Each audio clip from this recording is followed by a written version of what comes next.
This morning I'm standing on the Mall in Washington, D.C.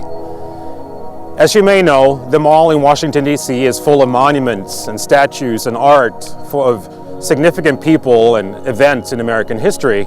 And if you notice, the spot behind me is empty. The Washington Mall is full of memorials and statues and buildings to celebrate people and events in American history, but the spot behind me is empty. Earlier this week, I had the opportunity to go to the doctor's office. As I walked into the doctor's office, a young nurse gave me a form or a patient information sheet, and she asked me to complete it. As I looked at the information sheet, they had several racial categories, and I had to select the one for me, which is white or Caucasian, since my heritage is white and Caucasian. After trying to find the box for white and Caucasian, I got frustrated. I couldn't find it. I simply scratched everything out and I wrote down, I'm simply a human being. When considering being a human being and also race and ethnicity in American history, I'll go back to 1967 and Dr. Martin Luther King Jr. gave a speech at Stanford University. The speech was titled The Other America. Dr. King's definition of Other America was racial minorities. In his speech, he pleaded for genuine equality. Well, 49 years later, on the Washington Mall in D.C., we don't have genuine equality.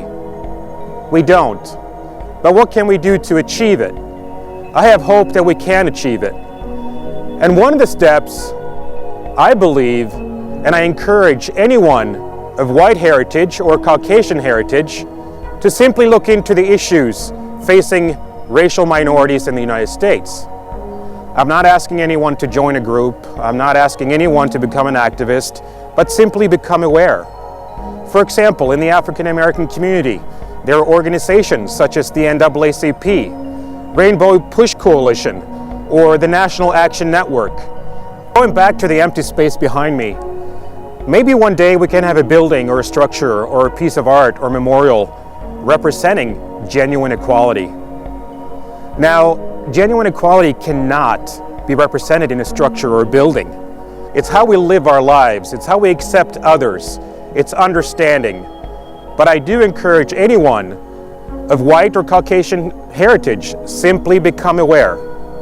And next time you come across another human being, please consider the color of their heart.